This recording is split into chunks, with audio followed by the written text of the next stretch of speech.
संघर्षी education में आपका स्वागत है।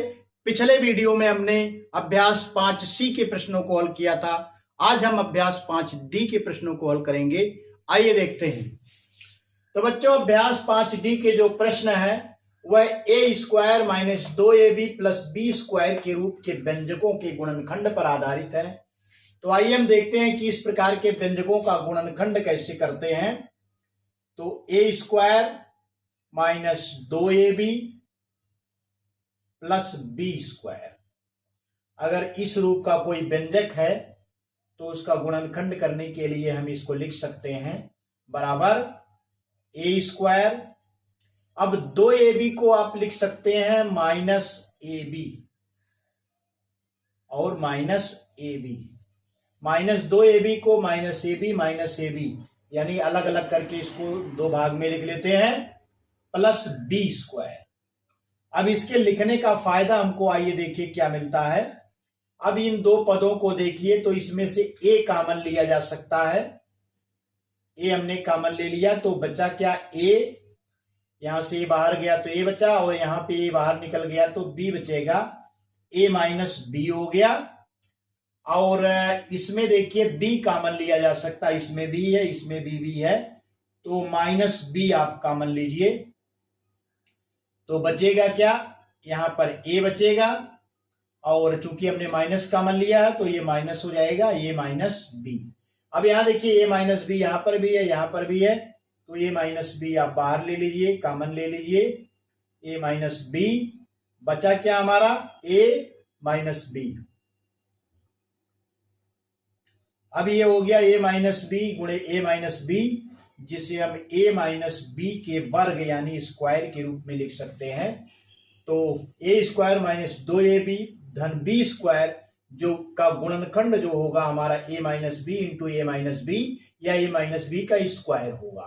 तो इसी पर आधारित है इस अभ्यास के प्रश्न। आइए हम पहले प्रश्न को देखते हैं। पहला प्रश्न हमारा, निम्नांकित व्यंजकों में a² minus ab plus b² प्रकार के व्यंजकों को छांटिए। तो पहला खंड है, आइए हम देखते हैं। 81 a² minus 72 ab plus 16 b²।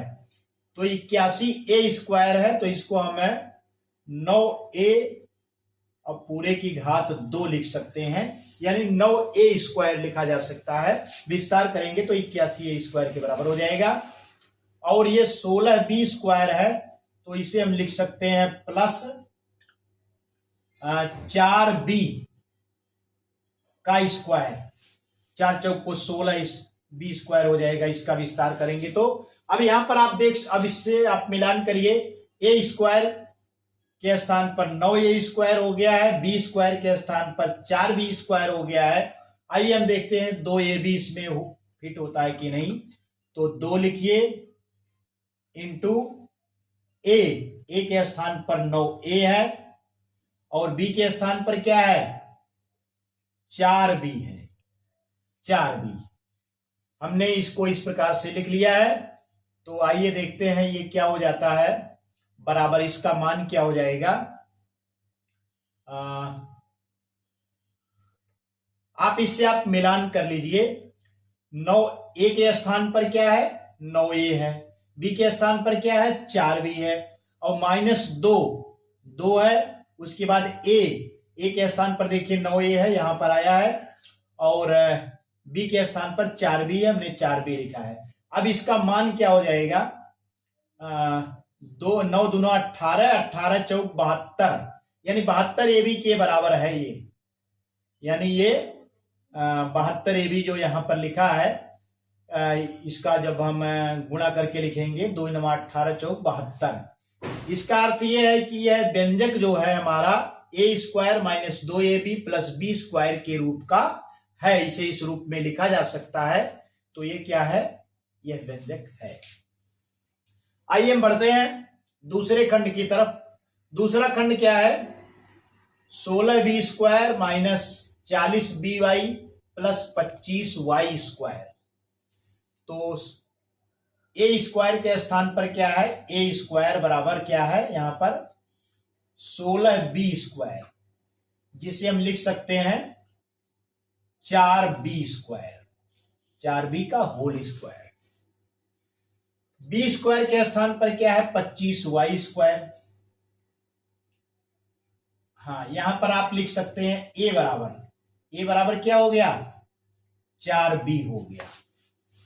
और बी स्क्वायर के स्थान पर हमारा क्या है बी स्क्वायर बराबर क्या है 25y स्क्वायर। 25y स्क्वायर को आप लिख सकते हैं 5y होल का स्क्वायर। तो b का मान क्या हो जाएगा b बराबर हो गया 5y।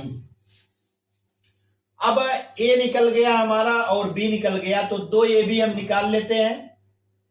2ab बराबर क्या हो जाएगा तो 2 इंटू a के स्थान पर 4b है और b के स्थान पर क्या है 5y है। अब इसका आप गुणा कर लीजिए तो देखिए 2 चौको 8 और 8 पच्चे 40 by होना चाहिए। 2ab के स्थान पर 40 by होना चाहिए, लेकिन यहां पर 20 by लिखा है। इसका मतलब यह व्यंजक जो दिया गया है यह a square minus 2ab plus b square के रूप का नहीं है। आइए हम बढ़ते हैं तीसरे खंड की तरफ। तीसरे खंड में क्या है ए स्क्वायर के स्थान पर यहां पर आप देखिए 25x स्क्वायर लिखा है। 25x स्क्वायर है और या इसको लिख सकते हैं ए स्क्वायर बराबर 25x स्क्वायर को 5x की घात 2 लिख दीजिए तो a बराबर क्या हो जाएगा हमारा 5x हो जाएगा। b का मान निकाल लेते हैं।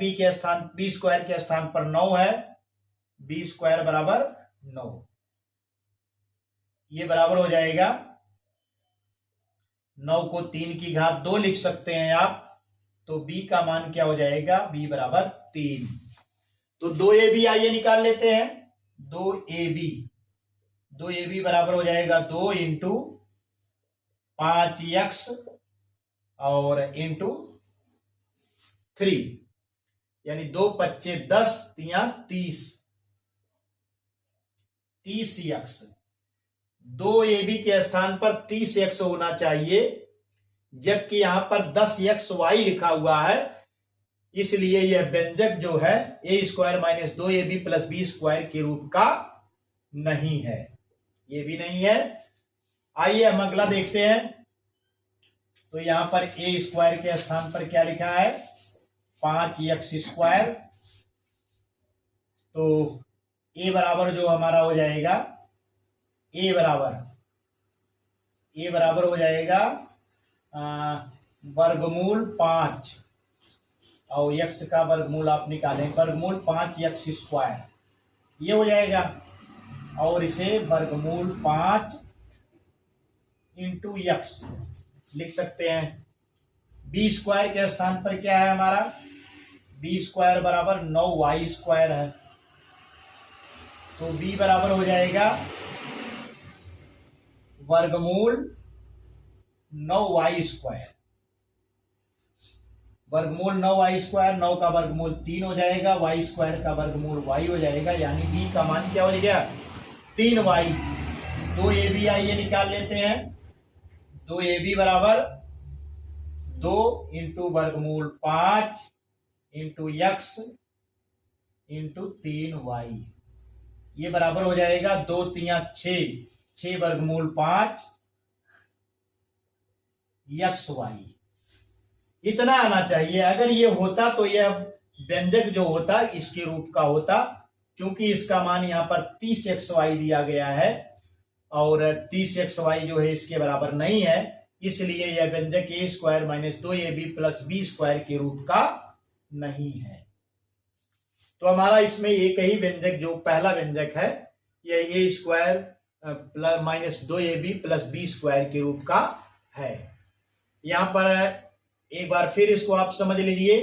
2ab का मान क्या हो गया हमारा 2ab बराबर 2 a के स्थान पर देखिए 9a है इंटू 9a इंटू b के स्थान पर 4b है तो ये मान हो गया 2 9 18 चौक 72, 72 AB। और यहाँ पर क्या है 72 AB तो लिखा है, इसलिए यह व्यंजक क्या है, A square minus 2AB plus B square के रूप का है। तो इस प्रकार से हमारा पहला प्रश्न हल हो गया है। आइए हम बढ़ते हैं अगले खंड की तरफ। तो बच्चों दूसरा प्रश्न हमारा है, निम्नांकित के गुणनखंड कीजिए, जिसका पहला खंड है 4x स्क्वायर ऋण 12xy धन 9y स्क्वायर। तो जैसा कि हमने आपको गुणनखंड के लिए बताया था कि ये जो दूसरा पद है इसी को हाफ हाफ करके लिखना है। तो ये बराबर हो जाएगा हमारा 4x स्क्वायर ऋण 6xy, फिर आप लिख दीजिए ऋण 6xy, यानी ऋण 12xy था, हमने एक बार ऋण 6xy लिख दिया, फिर ऋण 6xy लिख दिया, दोनों मिलकर के ऋण 12xy के बराबर होगा, तो कोई परिवर्तन नहीं होगा, ऐसा हम लिख सकते हैं धन 9y स्क्वायर। अब यहां पर आप देखिए इन दोनों पदों को देखिए, इसमें से हम क्या कॉमन ले सकते हैं। तो इसमें से हम x दोनों में है तो x लिया जा सकता है, और 2 2 दूना 4 2 3 6 2 भी कॉमन लिया जा सकता है, यानी 2x हम कॉमन ले सकते हैं। 2x कॉमन लेंगे तो बचेगा क्या, 2 दूना 4 यानी 2x बचेगा इसमें, ऋण 2 3 6 होता है, 2x ऋण 3y बचेगा। अब यहां पर आप देखिए y दोनों में है, और 3 दूना 6 3 त्रिक का 9, यानी ऋण 3y आप कॉमन ले सकते हैं, ऋण 3y। तो बचेगा क्या, y निकल ही गया, 3 दूना 6 2x बचेगा, और चूंकि ऋण कॉमन ले लिए हैं तो यहां पर ऋणात्मक हो जाएगा, ऋण 3y हो जाएगा। ये बराबर हमारा हो जाएगा 2x ऋण 3y, यहां पर भी है 2x ऋण 3y, यहां पर भी है, तो 2x ऋण 3y हम बाहर ले लेते हैं। बचेगा क्या, 2x इधर है, ऋण 3y इधर है, तो 2x ऋण 3y बचेगा हमारा। अब यहां पर आप देखिए 2x ऋण 3y गुणे 2x ऋण 3y है, तो ये हो जाएगा 2x ऋण 3y का स्क्वायर हो जाएगा, यही इसका हो गया गुणनखंड। तो आंसर बराबर हो गया 2x ऋण 3y का वर्ग। आइए हम बढ़ते हैं दूसरे खंड की तरफ। दूसरा खंड हमारा है 9x स्क्वायर ऋण 6x धन 1। तो इसे आप लिख सकते हैं 9x स्क्वायर ऋण 3x ऋण 3x धन 1, ऋण 6x को हमने ऋण 3x दो बार लिख लिया, तो ये बराबर हो जाएगा। अब यहां पर देखिए 3x, इन दोनों पदों से 3x कॉमन लिया जा सकता है, तो 3x हमने बाहर ले लिया, तो इसमें क्या बचेगा, 3x बचेगा, 3x यहां से निकल गया है तो ऋण 1 बचेगा। अब इसमें 3x धन 1 है, तो ऋण 1 आप कॉमन ले लीजिए, तो ये हो जाएगा 3x धनात्मक हो जाएगा और 1 ऋणात्मक हो जाएगा, 3x ऋण 1 हो गया। तो 3x ऋण 1 यहां पर भी है, तो 3x ऋण 1 आप बाहर करेंगे, 3x ऋण 1 कॉमन ले लीजिए, तो बचेगा हमारा 3x है, ये ऋण 1 है, 3x ऋण 1 हो जाएगा। इसे हम लिख सकते हैं 3x ऋण 1 का स्क्वायर यानी वर्ग। तो आंसर बराबर हो जाएगा 3x ऋण 1 स्क्वायर। आइए हम बढ़ते हैं तीसरे खंड की तरफ। तीसरा खंड हमारा 25x स्क्वायर ऋण 60x धन 36। तो इसे लिख सकते हैं हम 25x स्क्वायर